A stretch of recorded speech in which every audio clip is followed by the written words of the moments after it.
رہے ہیں وہ فائدہ آپ لوگوں کو حاصل ہو۔ قرآن قرآن مجید میں اللہ رب العالمین نے قرآن حدیث سے بھی تعبیر کیا ہے، جیسے اللہ تعالیٰ فرماتا ہے ومن اصدق من اللہ حدیثا، اور ایک جگہ فرمایا فَإِنَّ فَبِأَيِّ حَدِيثٍ بَعْدَهُ يُؤْمِنُونَ، اس حدیث کے بعد لوگ کس کے اوپر ایمان لائیں گے؟ یعنی قرآن مجید مراد ہے۔ تو اگر کوئی آدمی اپنے آپ کو اہل الحدیث کہتا ہے تو اس کا مطلب یہ ہے کہ وہ اہل قرآن بھی ہے اور اہل حدیث بھی ہے، سمجھ رہے ہیں؟ کیونکہ قرآن بھی۔ اب اگر کوئی یہ سوال کرے کہ میاں اللہ تعالیٰ نے تم کو تو کہا ہے کہ تم مسلمان ہو، ہوا سماکم المسلمین، پھر یہ فرقہ بندی کیوں کرنے کی ضرورت ہے؟ اپنے آپ کو اہل حدیث کہلوانا، اپنے آپ کو فلاں کہلوانا، اپنے آپ کو فلاں کہلوانا، کیا جواب دیجیے گا اس کو؟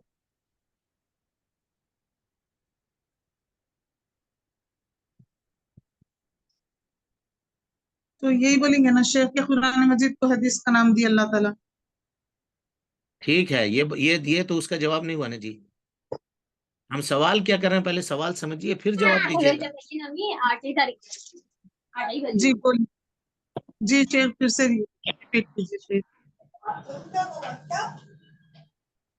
ہاں جی، کسی کے پاس ہے جواب؟ دیکھیے، اگر کوئی آپ لوگوں میں سے ایسی جگہ پر موجود ہیں جہاں پیچھے آواز آ رہی ہے، لوگ بات چیت کر رہے ہیں، تو پلیز وہ جواب دینے کے لیے اپنا مائک اوپن نہ کریں، بند رکھیں، اس سے ہم کو سخت دقت ہوتی ہے۔ کوئی ایسی جگہ پہ موجود ہیں جہاں سے آواز نہیں آئے گی، صرف انہی کی آواز آئے گی، وہ آن کریں مائک۔ یہ ایک مرتبہ بتا دیا ہے، اب اس کو جب تک ہم سے پڑھیں گے ہم کو اس کو فالو کیجیے گا۔ انشاءاللہ۔ ہاں، ہم وہ نہیں کہہ رہے ہیں، جی ہم کہہ رہے ہیں کہ اگر کوئی آدمی یہ کہے کہ اللہ تعالیٰ قرآن مجید میں کہتا ہے ملت ابیکم ابراہیم هو سماکم المسلمین، اللہ تعالیٰ نے تمہارا نام مسلمان رکھا ہے۔ تو جب اللہ نے نام ہمارا مسلمان رکھا تو ہم اگر اہل حدیث اپنے آپ کو کہہ رہے ہیں تو یہ بدعت نہیں ہے؟ یہ قرآن کی اس آیت کے مخالف نہیں ہے؟ باطل فرقوں سے فرق کرنے کے لیے یہ تو اس کی وجہ ہوئی، یہ جی اس کی وجہ ہوئی، لیکن اپنے آپ کو اہل حدیث کہلوانے کی دلیل کیا ہے آپ کے پاس؟ یہ ہم پوچھ رہے ہیں۔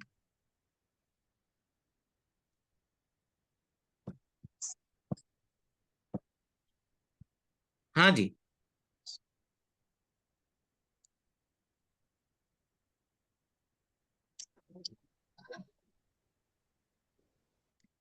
ہے معلوم کسی کو ہے جی؟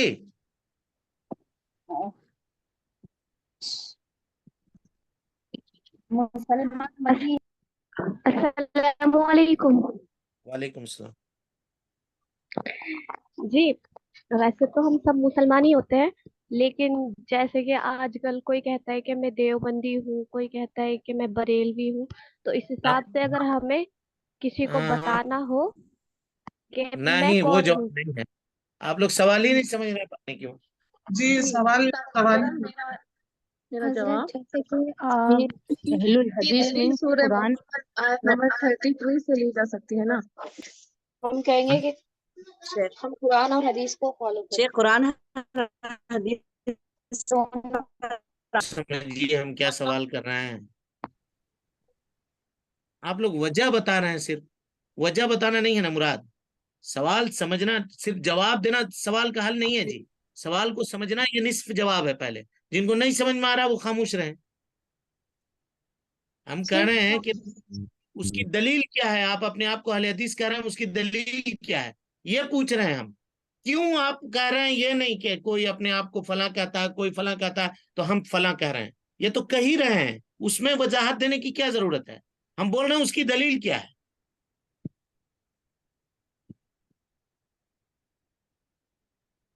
نہیں معلوم، کہیے نہیں معلوم ہے۔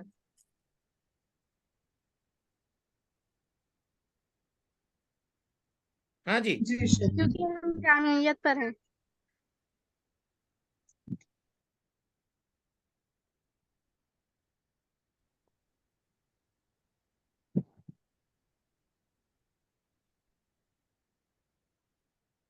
ہم سے پہلے جن لوگوں کو کتاب دیا گیا ہے ان میں کن کو جانتے ہیں آپ؟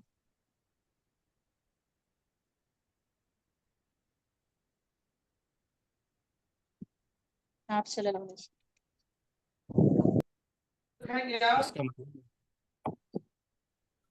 اس کا مطلب یہ ہے کہ داؤد آپ علیہ السلام، آپ عیسیٰ علیہ السلام، داؤد علیہ السلام، ان تینوں کو کتاب دیا گیا تھا. تو اللہ تعالیٰ قرآن مجید میں کہتا ہے، سارے لوگ بند کریں مائک اپنا. اللہ تعالیٰ قرآن مجید میں کہتا ہے وَلْيَحْكُمْ أَهْلُ الْإِنْجِيلِ بِمَا أَنزَلَ اللَّهُ فِيهِ، سورہ مائدہ کی آیت ہے.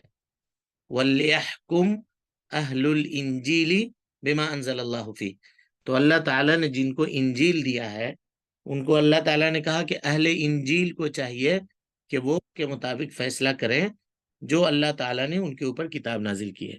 تو ہمارے اوپر اگر قرآن مجید نازل کی گئی ہے اور اس کا بیان حدیث ہے اور اللہ تعالیٰ نے قرآن کو بھی حدیث کہا ہے، تو اگر ہم اپنے آپ کو اہل الحدیث کہتے ہیں تو کسی کو اس سے پرابلم کیا ہے؟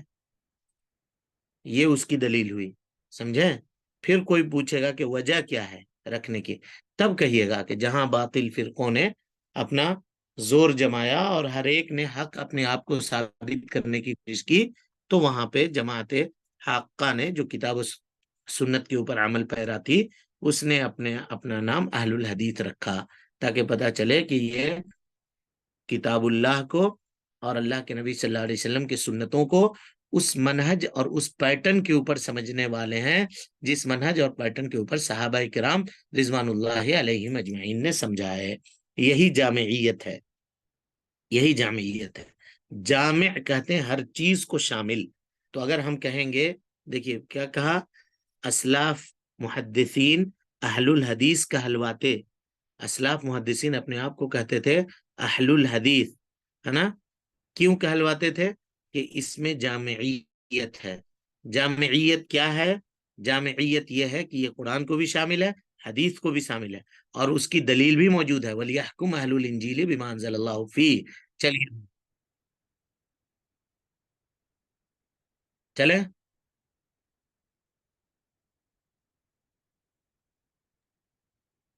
چلیں کون پڑھ رہے تھے؟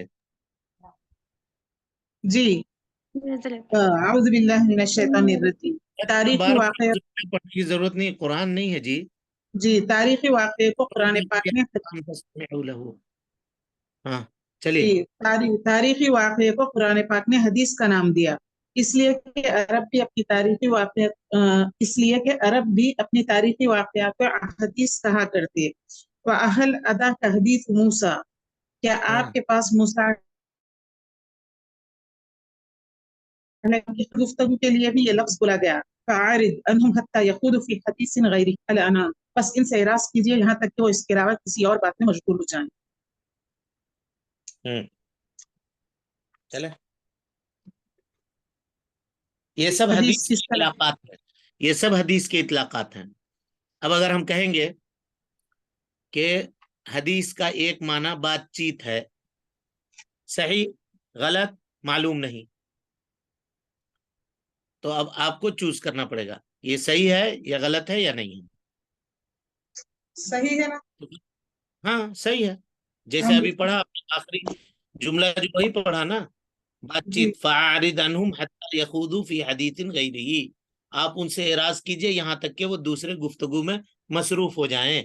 یعنی کسی جگہ پر آپ پہنچے اور وہاں پہ لوگ اسلام کے خلاف بات کر رہے ہیں، دین کے خلاف بات کر رہے ہیں، تو شریعت آپ کی یہ رہنمائی کر رہی ہے کہ آپ ان کے ساتھ نہ بیٹھو، ان سے الگ رہو، اس میں شامل نہ ہو، یہاں تک کہ وہ اس موضوع کو چھوڑ کر دوسری بات کرنے لگیں. اور اگر آپ اس موضوع میں ان کے ساتھ بیٹھ گئے تو اس کا مطلب یہ ہوا کہ آپ انہی میں سے ہو گئے، آپ انہی میں سے ہو گئے. چلیے. حدیث کی اصطلاحی تعریف: حضور صلی اللہ علیہ وسلم کے اقوال، افعال اور تقریرات کے مجموعے کو حدیث کہا جاتا. اقوال سے مراد آپ صلی اللہ علیہ وسلم کی زبان مبارک سے نکلے ہوئے کلمات ہیں. افعال سے مراد آپ صلی اللہ علیہ وسلم کے اعضاء سے ظاہر شدہ اعمال ہیں. اور تقریر سے مراد حضرت صلی اللہ علیہ وسلم کے سامنے کسی صحابی نے کچھ کیا یا کہا اور آپ نے اس پر سکوت